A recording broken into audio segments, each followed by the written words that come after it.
My name is Stacey Laughlin, and I am a prevention specialist in Champaign County, and I am the program coordinator for the Champaign County Drug Free Youth Coalition.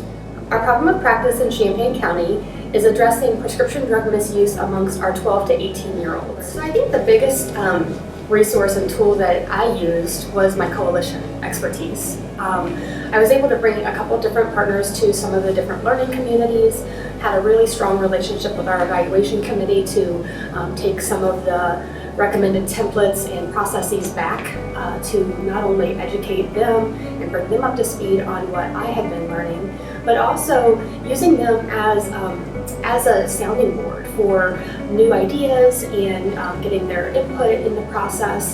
So that was probably the biggest resource and tool, and that's one that's sustainable as long as you maintain those relationships.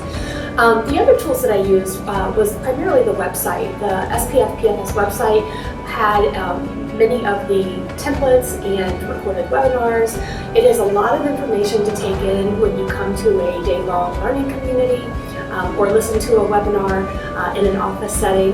And so being able to go back and replay those, being able to look at additional documentation as you were completing the next steps and the next tasks was helpful. It was also helpful to be able to engage the coalition with that website. And so there were numerous times at our opiate task force meeting and at evaluation committee meetings that we actually had pulled that up and had looked at different pieces and parts and been able to access it straight from the website.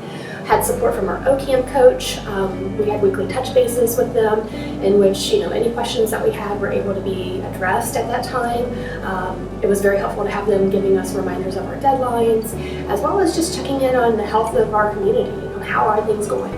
And for many of us, this is a piece of our role, and so being able to really just have that relationship and know that it's not always going to be easy, it's not always going to be fun, but there is a support network around you that can help you through the process. So with the strategic planning process, we as a Drug Free Youth Coalition had been utilizing the strategic prevention framework and had integrated it into our bylaws prior to this process. But what it has done for us is it has really strengthened our ability to look at assessment data in new ways through our evaluation team. It allowed us to not only drill down into deeper statistics around what were grade level or gender factors that were concerning around specific substances, but it also allowed us to look at quantitative and qualitative data in a new way. Specifically, we were really scared of qualitative data. We had not had a lot of experience collecting qualitative data. It felt really messy for us.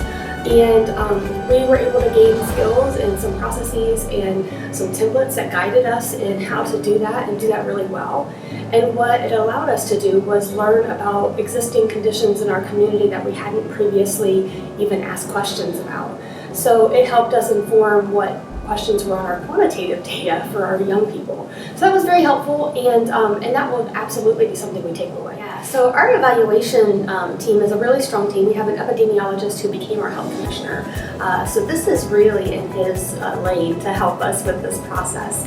We will be evaluating a multitude of different things.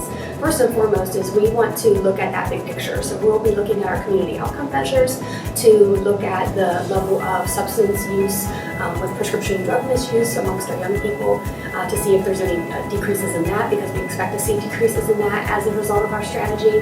We also want to see increased levels of family communication, which is our intervening variable, and ensure that if that is happening, then we should naturally see substance use decrease amongst our young people.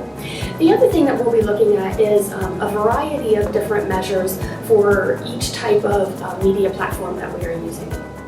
So we have an active media campaign. We have listened to our community in which they have told us that social media and billboards are the primary place where they gain access to information, as well as their young person's school district websites. So we've partnered with our school districts to ensure that whatever campaign and information we put out there, that it's also available on the district websites and that they will be promoting it on an ongoing basis. So we will be looking at not only billboard counts of how many people typically pass that in an air time period. We'll be looking at social media counts of how many people have liked or shared or engaged with the posts that we are making. We'll be looking at new followers, so those who have come to the page and followed the page once because the campaign has ran. We'll be looking at movie theater ads and how many people were in attendance during the runtime of those ads, how many ads were actually utilized in the time period, and then also any feedback from our website. So how many people have went to our website, engaged in the website, or reached out because of the website.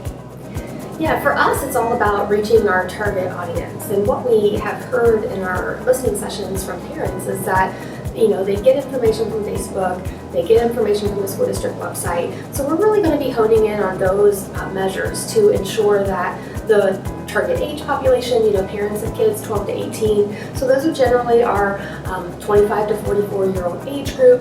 We also know that we have some kinship relationships in our community where there are grandparents raising kids, and those are the folks who said that they get information more from the website than they do from Facebook. So we want to ensure that we have those measures tracked as well, just to make sure that any guardian feels like they have access to the information in our community. We know that repetition matters, so seeing the same message over and over in a variety of different platforms will be very important to us. In very rural communities, it's difficult to have a variety of platforms of media. And so while we don't have access to television ads, we do have our cinema. And we've been able to forge some new relationships with the theater and actually get some in-kind supports from them because they believe in our cause. So those kinds of things are important in small communities, is that you're looking for where people are going for their entertainment, for their, where they live, work, and play. And essentially for us, that's our schools and also at our local movie theater. So one of the things that I think our group is most excited about is that on the PFS website, we have been able to utilize a template tool that actually breaks down how to track different forms of media across your community when you're implementing a media campaign. These are generic enough that they could be used for future media campaigns as well. And so that will be a tool that we consistently use. I'm excited. Today we actually have an Opiate Task Force meeting, and we'll be talking about these tools specifically on our agenda and how these could be used for other coalitions in our community, and really just expanding the work of prevention science across our community, not just limited to our Drug Free Youth Coalition. Yeah, cultural competence is really critical in Champaign County. We are a largely agricultural manufacturing community, so community context matters. We have many families who have lived there their entire lives, and with only about 15% of folks leaving for college, even though we have an 85% graduation rate, we really do have a lot of people who enter straight into the workforce and then remain in the community. So being able to use that information around how people get their information became very helpful for us in trying to ensure that we reached our target population. It is really difficult to try to do environmental population level change if you are not fully aware of the differences in how to go about doing business in your own community. While we are a county, most of the county does not see themselves as one unit.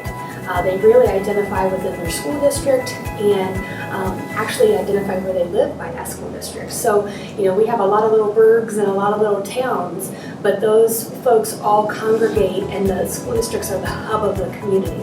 So we knew that as we selected our strategy and we wanted to implement, that school districts were going to be a vital piece of that implementation, and we are so fortunate to have their support. I think the phase with assessment probably required the most attention for us, mainly because we had not done a community readiness survey around prescription drug use in the community for well over 6 or 7 years. So we had never asked about young people in prescription drug misuse. Our previous survey was on adults. So we really had to be able to talk about it in ways that were non-judgmental with parents and guardians and stakeholders. So using some, interview techniques and being able to be coached around how to get out the information that you need in a community where the level of readiness was really low, where there was just this vague awareness, just past the tip of denial that anything was actually happening with our young people related to misuse of prescription drugs was important. And so being able to then take that information and look at it in new and meaningful ways in terms of this is where we have to start. We may want the end game of reducing youth misuse of prescription drugs, but it really has to back the train up and look at what are the factors that are keeping us in the reasoning of not even understanding that it's a problem. So to Intercultural Competence, we hosted a variety of youth and adult listening sessions to help us better gauge what was happening when it comes to conversations with youth. And the youth gave us some really important information, but it was really the adults who said, look, we are not used to thinking about prescription drugs as a drug in our home. And when we have conversations about drugs, we often feel ill-equipped to have the conversation because we don't know how to have the conversation.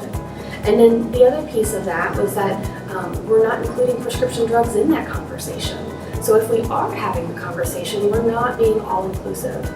So really just hearing that this is an issue that they really were vaguely aware of and needed some empowerment to talk around and also some skill sets, which is why our media campaign, our websites, our different opportunities in the community for parents to engage with will be very helpful for them. So our coalition will continue to utilize the Strategic Prevention Framework process.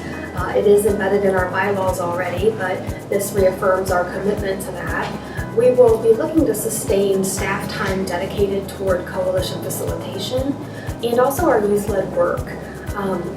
Currently, we have been super blessed to embed those roles into permanent full-time positions across 2 different agencies, but funding for those positions is always a concern. So ensuring that we are maintaining the time that it takes to facilitate the process is important. Along with that, you can't really facilitate anything that doesn't have data to drive the process. So we also want to be able to sustain our data collection efforts. While this grant required us to collect data every single year, we typically collect on a 2-year process. And at a cost of around $5,000 every 2 years, those are funds that we're going to have to ensure are made available or secured through grant dollars to continue data collection.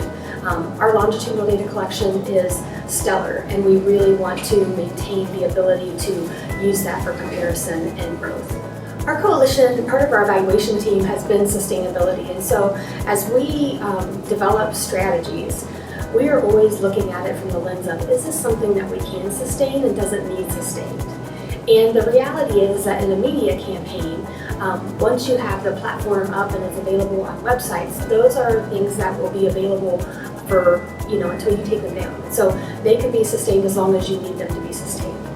The problem for us when it comes to looking at sustainability is really, being able to make plans around funding when funding is always going to be an issue. So we also like to look at diverse funding streams. We utilize a lot of in-kind support. We go after different local and state grant opportunities. We have been a recipient of federal grant opportunities. So really trying to look at meaningful ways that help advance our community and help address our local problems. We don't go after just chasing the money. We're very specific of how do we know this is a problem, data-driven, and then we're going to implement strategies that we know can either self-sustain by building the capacity to sustain them over time, or that are going to be a one-time effort that we think will make a big enough dent in the community to reduce the problem that we're looking at. When we engaged with the SPF, I think the biggest lesson we learned this time was don't be fearful of the things that you haven't tried yet. And we had a lot of hesitancy to look at doing qualitative interviewing and looking at the levels of readiness, and was really concerned about being judged about where we are as a community. And the reality is that you can only do better if you know where you're at, and you can only work with people if you meet them where they're at. So for us, being able to look at those components was actually very valued. And now we have the skill sets to be able to do those kinds of interviews and assessments as we move through different social problems in Champaign County. I think the biggest tip and hint that I would have loved to have known would have been being able to have this level of support when we started the coalition years ago. We've been super supported through not only the learning communities and the other coalitions that have been participating in this cohort, and we've built some really neat relationships with the Ohio University team and the OPM and OSET teams. So being able to feel like there is a variety of people with differing levels of expertise across our communities that have some communities that look like us that have experience in this. And so use those resources. Don't be hesitant to ever share your story, because you can't get better unless people know where you're at. And I think for a lot of groups who want to do something meaningful because we have these social ills in the community,